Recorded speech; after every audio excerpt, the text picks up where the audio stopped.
Biden makes another racist comment, and also I'm gonna sound off on this New Mexico governor, Michelle Lujan Grisham.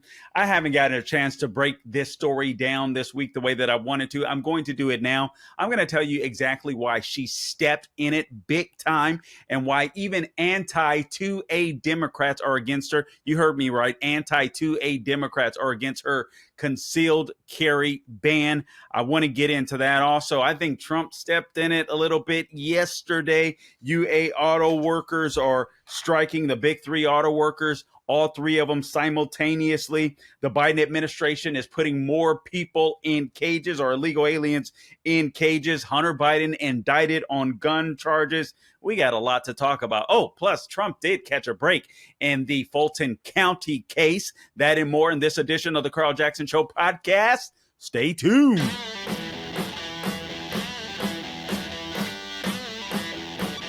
All right, guys, welcome to the Carl Jackson Show podcast. This is your daily dose of objective truth in a world of confusion and lies. Gabe gets to hear that beautiful singing every day. All right, so please follow me, all things social media, at the Carl Jackson Show is where you can go to find me. I'm on Twitter. I'm on Instagram. I'm on where else? Anywhere that I am on social media, Twitter, Instagram, Facebook. I really love interacting on Twitter. So if you want to interact there, that's great. Facebook as well. But anywhere that I am, the Carl Jackson Show, please subscribe to the podcast wherever you go to get your podcast. Subscribe, like, share, wherever you are. We would certainly appreciate that. Wherever you can rate us, please rate us. Give us a high score, even if you hate us.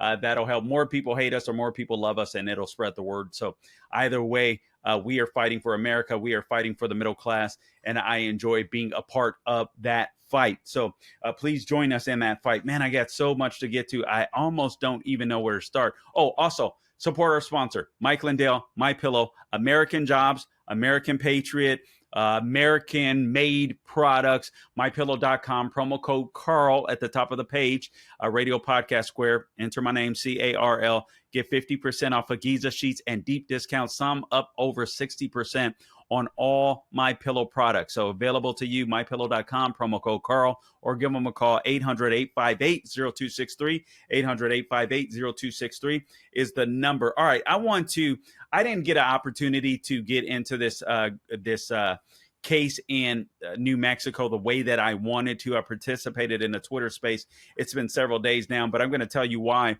this is important. Before I do that, however, there are some other stories that I'd like to talk about just quickly. In Jackson's 5, obviously, one of the big stories of the day, at least going around in social media. I was even on the Twitter space last night just listening in.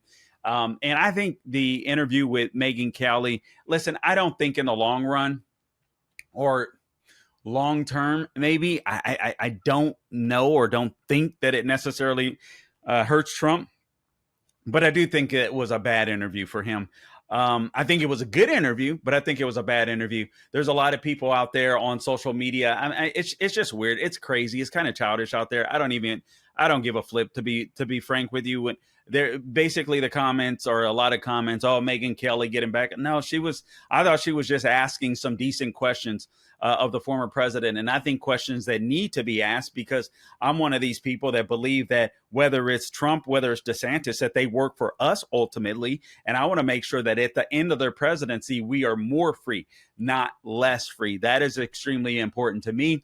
So I don't get into the cheerleading game as much as some others do on air. But again, I will say, admittedly, I love Trump. I love DeSantis. It isn't my goal to talk bad about either of them. I love Larry Elder. I wish we would get an opportunity to see him on stage, even though at this point, obviously, that is going to be a Herculean task. And obviously he's polling low. So it may not happen, but I'd love to see his issues at the very least brought up on stage. And I'd love to see him in a cabinet position if Republicans were to claim the White House in 2024. So, there's some things that I want to mention. All right. So one, in Carl's Jackson 5, if you will, and I may go like Jackson 5.5. There's so many stories out there, but I just want to hit on them real quick before we get into this. Governor, I always forget her name, Michelle Lujan Grisham is her name. I always want to call her Gretchen Whitmer. I get confused with the Michigan governor. All right, so here's a story that you should know about. First off, Dems are begging, or the Democrat Party are begging Joe Biden to dump Kamala Harris as his running mate. They are looking at signs of the times. You guys are seeing it. They are actively now, all of a sudden, if you watch the White House press briefing now with Cringe Jean Pierre, notice the tough questions that she's just starting to get from some of the mainstream media after all of this time. They are trying to put the pressure on. They want Joe Biden to go bye-bye, but the truth of the matter is they may have waited too long. Now, again, I've explained this plenty of times. There's still plenty of opportunity to get rid of Joe Biden after the DNC convention. They can still get rid of Joe Biden. He can hand his delegates off to someone else. That would make it messy. Presumably, it would be Kamala Harris. But if he says, "I want my delegates to go to Gavin Newsom," he can do just that. So there's still time, but not really, because that would make it extremely difficult. And if Biden's name has already been printed on ballots across the country, then that would mean that some places are going to have a very difficult time getting ballots with whomever the new candidate would be. Whereas if it were just Kamala Harris and they were to go that late into next summer, then obviously her name would at least be on the ballot with Joe Biden. So those are some things that they're considering. But the problem is amongst registered voters, this according to the Times polling, New York Times polling, 39% of registered voters find Kamala Harris favorable, whereas 54% still have a unfavorable opinion of her, and that doesn't bode well because she's not seen much. But when she is seen all she seems to offer are word salads. Obviously, with Biden's age and his cognitive decline, it is becoming more and more likely that he will need to step aside, or at least the Democrat Party would like him to step aside. Not to mention, when you consider the polling, anybody that he's running up against, the polling doesn't look good. Now, I got to be honest with you, and I have been. I don't believe the polls. I don't believe it's possible to poll accurately when you have ballot harvesting and all of these things that take place around the country. And when you have so many people that are just checked out into politics, I don't think we have a lot of people. I think people just got overwhelmed in 2020, 2022. And now a lot of people just simply aren't paying attention, including in Iowa. I was hearing some people talk about Iowa and how if you go back to 2015, 2016, I believe 2015, even in Iowa, most people don't really start paying attention to politics until December or so. So you started seeing a move for Ted Cruz back in December. So I don't know. But I will tell you that I think we exist in somewhat of a bubble, and we forget that at times. But nonetheless, the Dems are ready to throw Kamala Harris under the bus. They really want Joe Biden to pick a new running mate because she is so, imagine being so crappy that it isn't the dementia patient that the Democrat Party necessarily wants to throw off of the ticket, but the half black chick. Isn't that crazy? But anyway, that's where they stand. They have there's been mentions of how do I say this? Okay. The people that have been mentioned, Governor Gretchen Whitmer has been mentioned as a replacement. I don't think that would go over well. Senator Raphael Warnock of Georgia, obviously the left wants the swing state, so that's one. Also, now you guys heard the story that Hunter Biden was indicted on gun charges. Don't get your hopes up. That isn't going anywhere. If he gets beyond a slap on the wrist, I'll be shocked. Why? Because the prosecutors have already had 5 years to deal with this stuff, and they did nothing about it. Not to mention the prosecution and the defense went into court before when they were offering Hunter Biden a sweetheart deal, and basically the guy was going to get a slap on the wrist, if that, and he was going to get to walk, and then within a short period of time, he would have been able to carry a firearm again if he wanted to. So this, according to NBC, leaving many asking, why didn't David Weiss, who is the special prosecutor, now the special counsel in this case, bring these charges 5 years ago? NBC asked. Federal prosecutors have indicted Hunter Biden, son of Joe Biden, on gun charges. Court documents show Biden was indicted Thursday in Delaware. Federal court, in 3 counts tied to the possession of a gun while using narcotics. 2 counts are tied to Biden allegedly completing a form indicating he was not using illegal drugs when he purchased a Colt Cobra revolver, nice, in October 2018.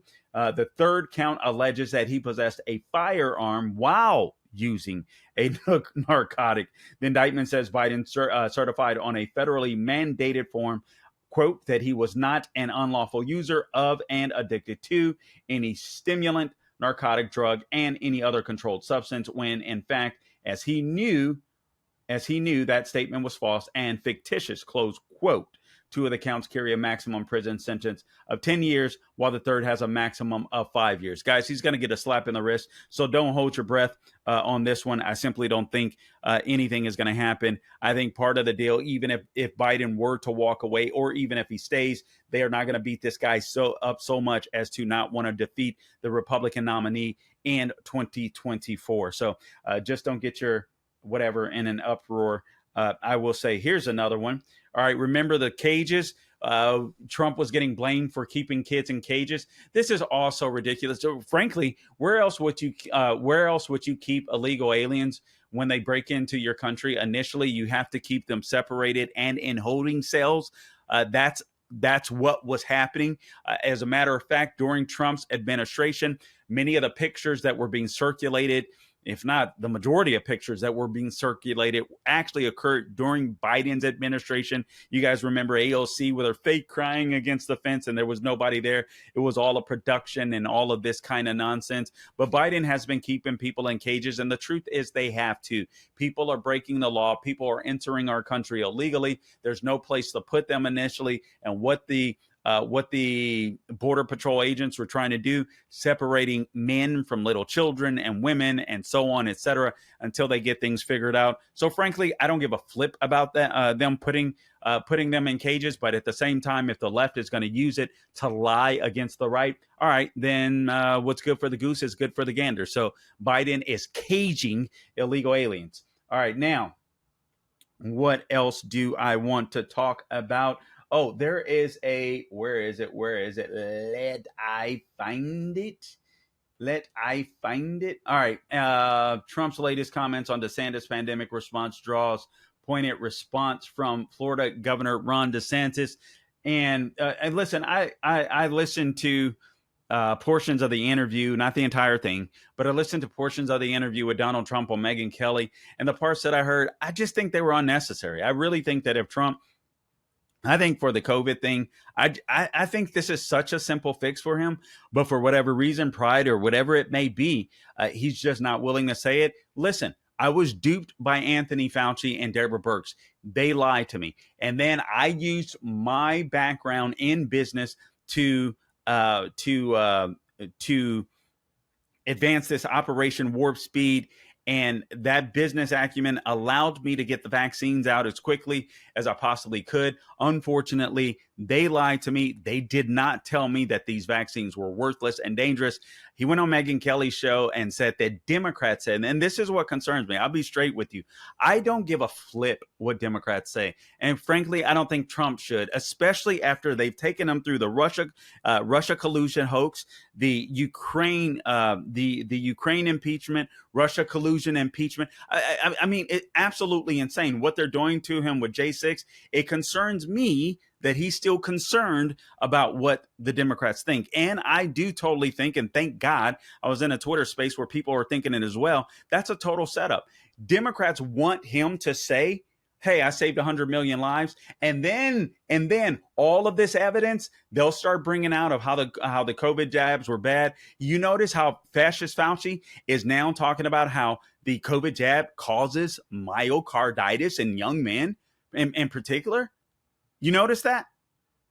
So what they're trying to do is get Trump to own up to it, and he's falling for it.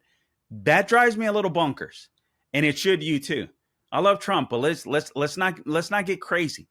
And then he went on, obviously, to say that he wasn't a big fan of Fauci. And he told Megyn Kelly, if you look at Ron DeSanctimonious, he was this guy that said the greatest things. I can give you articles that Fauci is great. He's wonderful. We love him. We don't do anything without Fauci. This went on for months. Guys, I live here in Florida. This is just nonsense. I'm sorry. I don't hate Trump.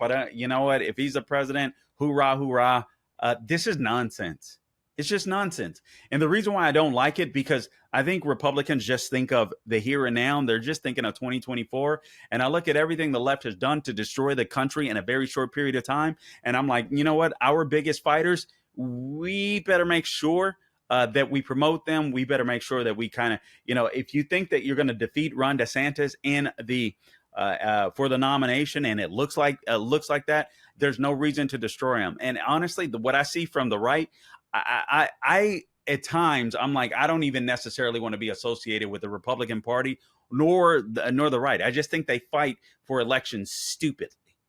And I'm starting to see why we don't win, not just because of the feckless Republicans that are in Washington, D.C., but even some of the conservative, so-called conservative outlets and conservatives that I'm saying. It's crazy. It's crazy to me. I want to win the country back. I want to be free.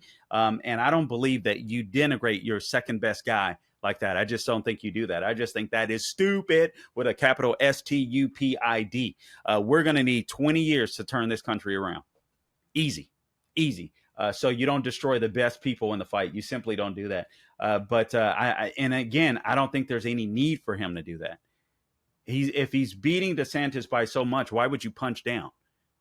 It makes no sense to me. But he says he shut down the beaches, so on, etc. DeSantis countered with similar criticisms. I'm reading from Red State from Trump before. The response he gave this time around was one of his most poignant yet. This was a transcript. It says Trump used to praise Florida for having been open. This is Governor Ron DeSantis speaking now. He used to say, I was one of the country's great governors. He said we handled COVID correctly and brilliantly. He was on record always saying that. Now, because I'm a threat to him, he's now changing his tune. A lot of the attacks that I suffered from through the balance of 2020 was the media in Florida leveraging the Trump White House against me and saying, oh, the governor isn't following the Trump White House directives. He has restaurants open. He has schools open. He has all that stuff. So they really used that White House task force as a cudgel to try to beat me over the head, to try to portray me as being reckless because we had opened the state. And here's the thing, DeSantis goes on to say, I fought against Fauci when he was popular. It's easy for Republicans to ding him now because he's unpopular with the broader electorate. Back then, Donald Trump used to cite Fauci's poll numbers as a reason why Fauci was somebody that should be listened to. He said, Fauci has got these great poll numbers, but we're listening to Fauci. Why don't we have the same poll numbers? In his campaign for re-election in October 2020, they were running videos where Fauci is bragging that Donald Trump did everything I told him to do. They were putting that out as a positive message for their candidate, close quote. And then, of course, he did give Fauci a presidential commendation, his last day in office. At Megyn Kelly asked him about it, and he said, what was that? What was that? The immaculate commendation that just happened to happen?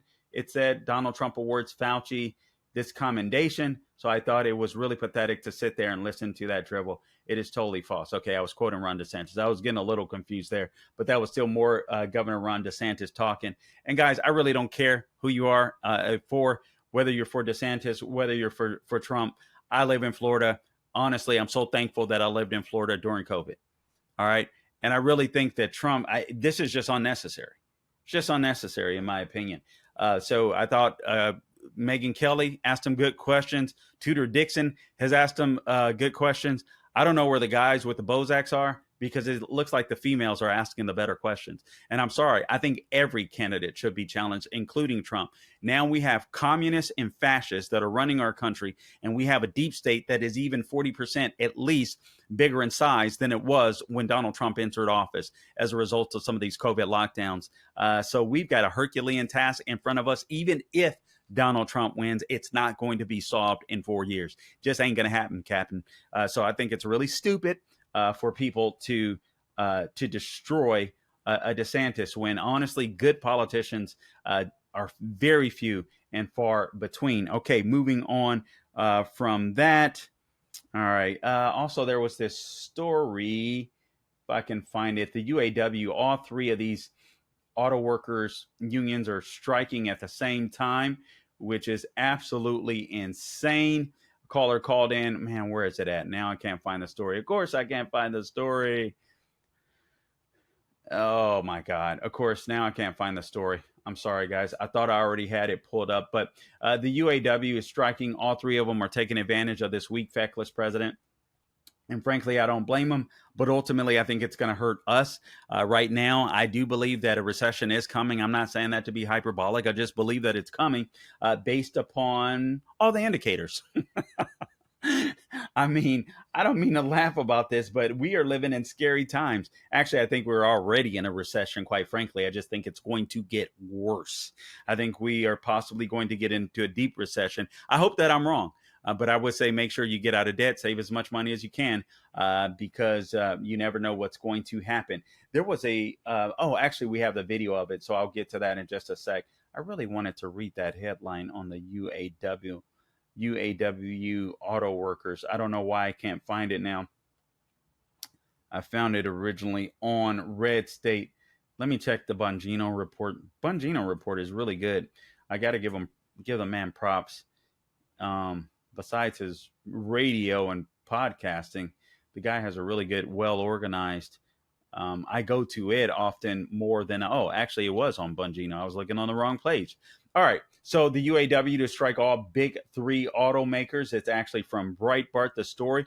At the same time, for the first time in U.S. history, the United Auto Workers Union will go on strike against all of Detroit's big three automakers at the same time for the first time in the union's history after GM, Ford, and Stellantis failed to reach a labor agreement with the union before their contracts expired Thursday night.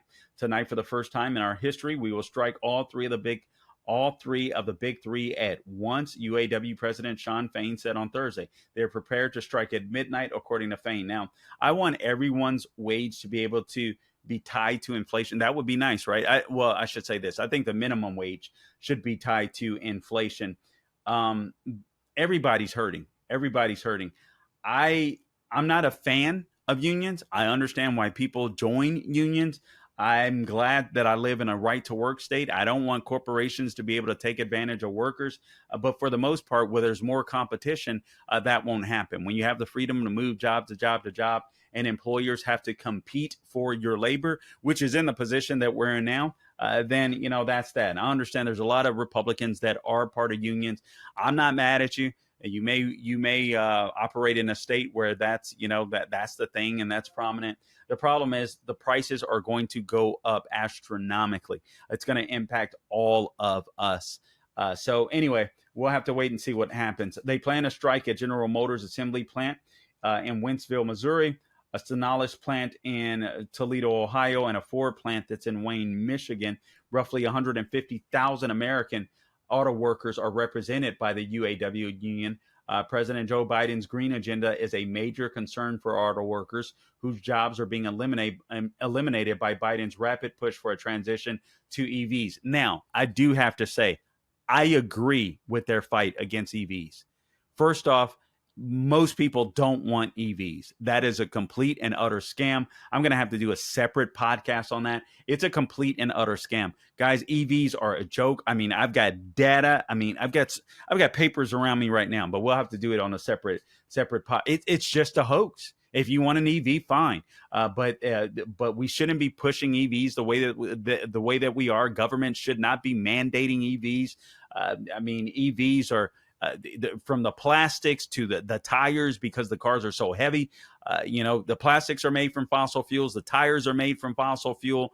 The batteries, cobalt, and all these other corrosive material, they actually wear out roads more. The corrosive material on the tires fly off. The particles fly off because they're so heavy compared to gasoline vehicles. They do more damage, if you will, to the environment than ICE cars do in just their stage of production. Yes, once they're produced, then they're not as bad, obviously, because you just have to charge the battery.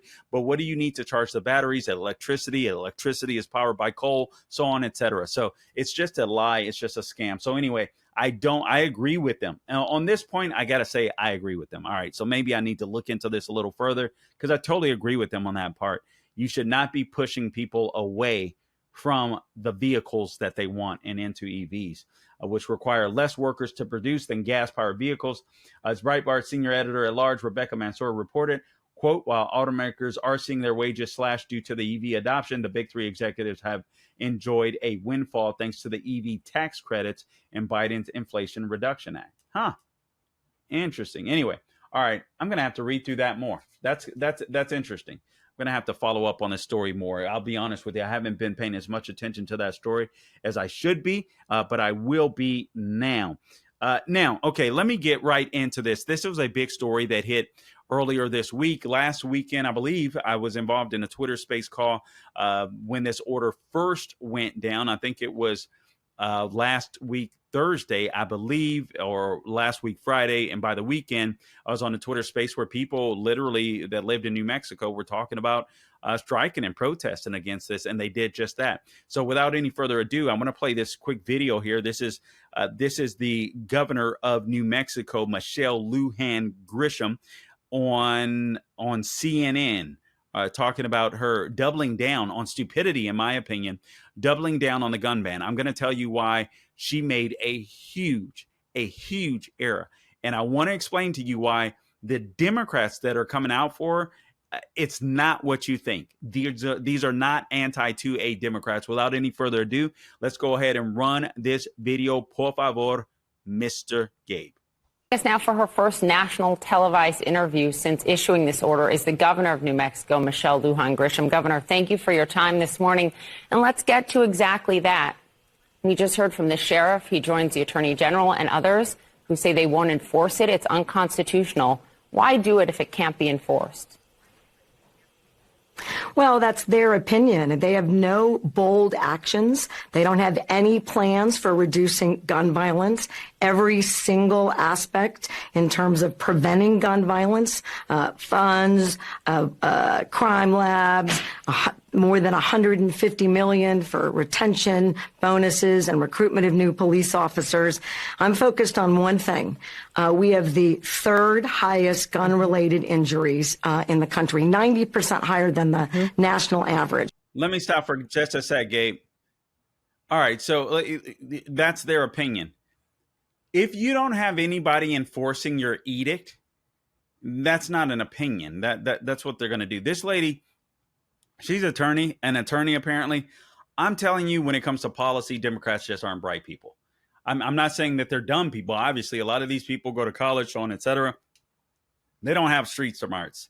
I mean, they may have book smarts, and even that I question now, since the level of literacy in our public schools, our government schools, has just declined like nobody's business. But listen, that's not a matter of opinion. If no one decides to force your edict, it's not as good as the paper that it's written on. It's as simple as that. It's as simple as that. This lady stepped in it. And now she has to double down to save her credibility and save her hide. She may have just ruined her governorship. And I think the knives are out for her because obviously other Democrats are ambitious too. They'd love to be in her position. She stepped in it. Let's finish rolling the tape, por favor, Gabe. We lost 143 children between 2017 and 2021.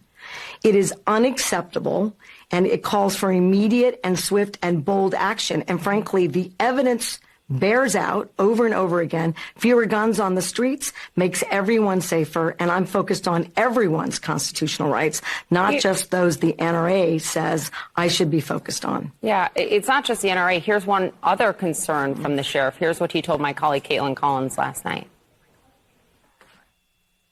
In a couple of months or a year down the road, we're the ones stuck in court, and we're the ones getting sued over all of these infringement of rights and all these other court battles, when I could be focusing so much more on crime. Has any law enforcement officer in Albuquerque or the county actually enforced this yet? Well, we haven't issued any civil penalties, but that doesn't mean that we're not and that we don't have the ability to do that. But that's a no, right? This is the pushback I get from every single, well, it's a no this minute, but that doesn't mean that we aren't, and it doesn't mean that we don't have additional police presence. And if not this bold action, making sure that you're safe going to the grocery store, you're safe going to a baseball game, you're safe walking on a hiking trail. There are individuals including young people, where it's illegal today to have a handgun, openly carrying handguns. My question to law enforcement is, where are you? Where are you? In that young 11-year-old, Froylin Villegas, 17 rounds were fired into that gun. 35,000 rounds are fired at least annually in Albuquerque alone. You are not safe going to work, getting your prescription drugs, or going to a public park. And it wasn't just about a cooling off period. It's about making sure that everyone is safer while we do bolder work to get at both the drug epidemic and the gun violence epidemic. Look, and it's not for police to tell me what's constitutional or not. They haven't supported not one gun violence effort in the state of New Mexico, including domestic violence protections, universal background checks. And I know you want to ask me a question, so I'll take a breath. But these are NRA talking points about their rights and not about anybody else's. And it's not a ban. It's a temporary pause so that we can make this community safer. Well, I hear you. Okay. All right. This lady is a complete and utter moron. First off, it is a ban. It's a conceal. I hate to speak so bluntly. I'm trying to curtail just calling people names. Trying to slow down with that. But her arguments are just silly. And this is the governor of New Mexico. It isn't a ban. It's a temporary pause. Oh, it's a temporary pause in people's constitutional rights to be able to defend their lives. You're talking about, sadly, 3 people that were murdered of a population of over 2 million people. So I'm sorry that 3 families are grieving because of the soft on crime freaking DAs that exist in Albuquerque, New Mexico. I'm sorry that Democrats are allowing criminals to walk the street, and you guys have more respect for the freaking criminals than you do law-abiding citizens that are carrying their concealed weapons. I'm sorry, Governor, that your dumb behind party embraces criminals more than they do law-abiding citizens, but these deaths are essentially your fault. They're the fault of the Democrat Party. You guys do not want to prosecute crime. You're not being harsh on crime. Some of these people that shot these kids shouldn't have even been walking on the streets. It's not like they didn't have records. These people drive me nuts. She drives me nuts. But a judge, thank God, on Wednesday temporarily blocked the New Mexican governor's gun ban. Oh, man. So anyway, that was she tried to unilaterally do this. You do this by herself. So the U.S. District Court judge, his name is David Urias. He's a Biden appointee, by the way, issued a temporary restraining order against the governor's gun grab, hat tip to the Gateway Pundit. This, according to Reuters, a federal judge in New Mexico on Wednesday issued a temporary restraining order against State Governor Michelle Lujan Grisham's ban on carrying guns in Albuquerque and its surrounding county on grounds it violated the U.S. Constitution. The reason why she's digging in so much, she didn't expect this type of fire from the Democrat Party. But I want you to understand, these people, the people that are coming after her, aren't anti-2A. I go on. U.S. District Court Judge Urias said the governor's 30-day suspension of concealed and open fire carry rights went against recent U.S. Supreme Court rulings and violated the rights of law-abiding citizens to be able to defend themselves. Guys, the crime in Albuquerque, New Mexico is insane. And people deserve the right to be able to defend themselves. And it's insane because of Democrat policies. That state is a Democrat stronghold. You had Susana Martinez as the governor. People were explaining to me on this Twitter space, mostly Latino, mostly from New Mexico, just the way things work out there. Highly traditional, highly ritual. You have ties to Latino culture going back a very, very long time. People tend to do the same thing. It's also a poverty-stricken state in most areas, or in a lot of areas. And then you go to places like Santa Fe, where there's a lot of wealth and opulence. It's absolutely insane. A lot of this stuff I didn't know. So it's kind of a petri dish. They're guinea pigs, New Mexicans. Many of them are for the Democrat Party. It's where they try out a lot of their stuff. So this is why this governor thought she would be able to get away with it, and that the rest of the Democrats would just fall in line. So MLG, or Michelle Lujan Grisham, the governor, declared gun violence a public health emergency in response to the shooting deaths of, again, and she said it, she mentioned them. It was a 13-year-old girl on July 28th, a 5-year-old girl on August 14th, and an 11-year-old boy on September 6th. So what's the difference? These people were shot and killed by people criminals that shouldn't have had firearms in the first place. Not law-abiding citizens. She even admitted in a press conference, I know that I played that for you earlier in the week, that this edict would not stop killings. Or crime, basically. She knew that it wouldn't, but she was going to do it anyway because she wanted to take bold steps. Bold steps that don't work are just stupid. This is asinine. Here's a quote from Grisham. The action plan includes a suspension of open and concealed carry laws in Bernalillo County, temporarily prohibiting the carrying of guns on public property with certain exceptions. Who are the exceptions? Of course, it's going to be law enforcement. Of course, it's going to be licensed security guards. So licensed security guards that can't save your life and police officers that only come to a crime after the crime has already been committed, they can keep their weapons so they can defend you, but you can't keep your weapon if you're a law-abiding citizen in order to defend yourself. And also, it is just the power of the state, the people in the state that have the power. No thanks. No thanks. That ain't America. So the exceptions, again, include licensed security guards and law enforcement officers, citizens with permits to carry firearms. Why would you get a permit? Think about this. Why would you get a permit if you wanted to commit a crime? I have a permit. I don't ever want to have to use my firearm against somebody. I pray to God that I never, ever, ever, ever. Nobody wants to do that. And the people that get permits are law-abiding citizens. Why the hell do you think they go and get the permit? Because they want to go out and go on a shooting spree? This stuff, people just don't think this stuff through.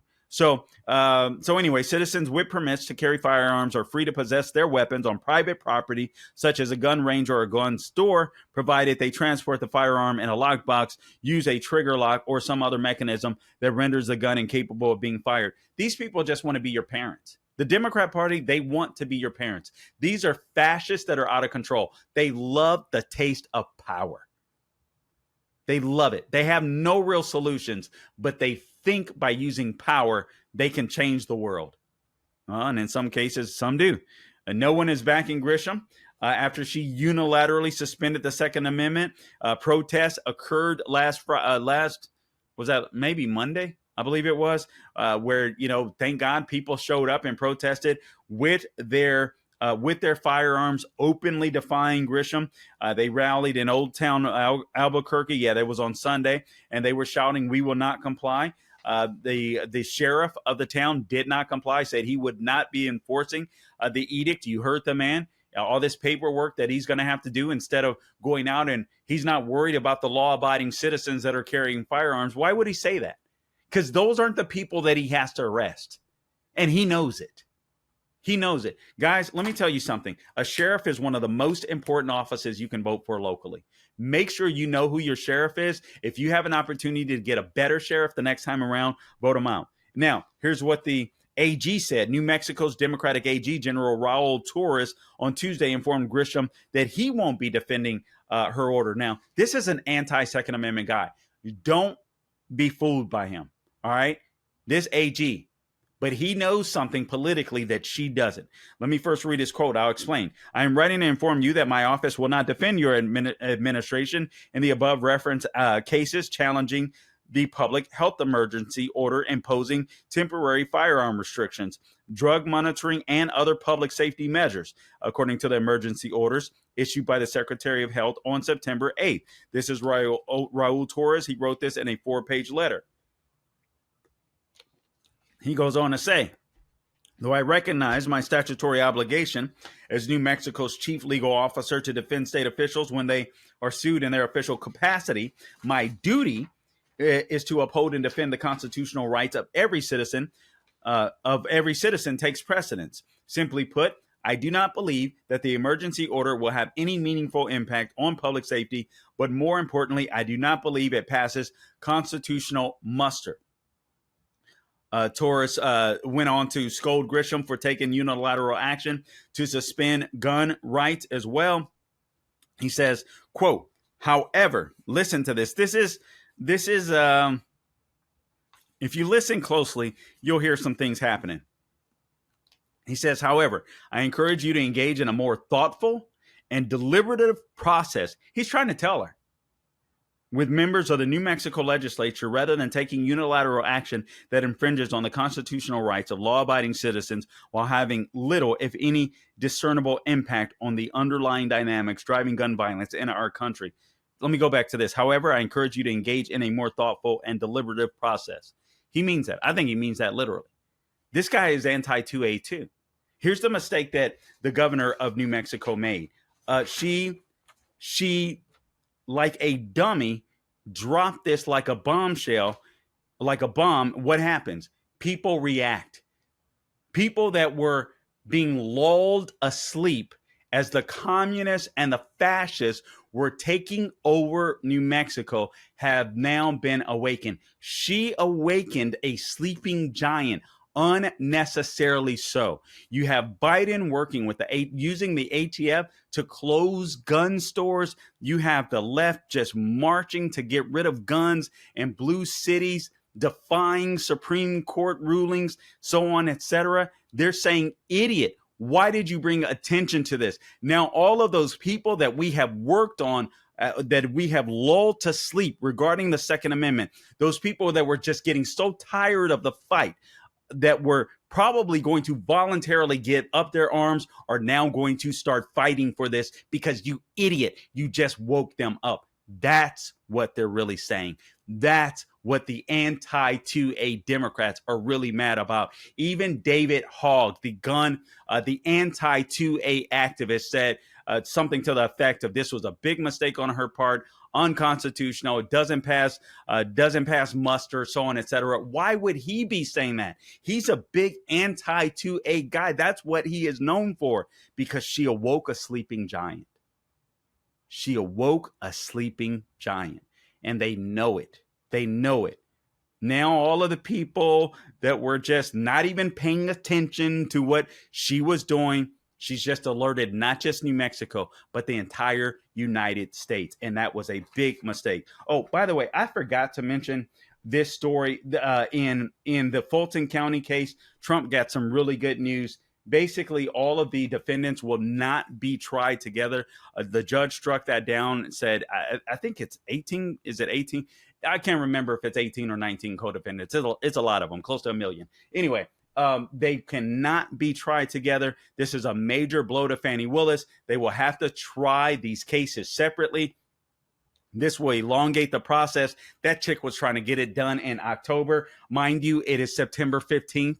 Not going to happen, Captain. But you never know. Honestly, with the left, I can't speak emphatically or definitively, because with the left, you never know. But thank God the judge didn't fall for this crap. And so they are going to have to be tried separately. They're going to be able to defend their cases separately. She's going to have to try them separately. That means more and more and more time. If you get past the 2024 election, that's possible now. Which means this won't necessarily be a blow for the 2024 election. Even though what's happening in Fulton County is disgusting. I don't even know how a state prosecutor, a district attorney, essentially can bring a case like this. But I don't know. I still don't get that. And I've not heard any attorney at least explain that to my satisfaction. Perhaps I got to do more research, because I'm sure it's out there.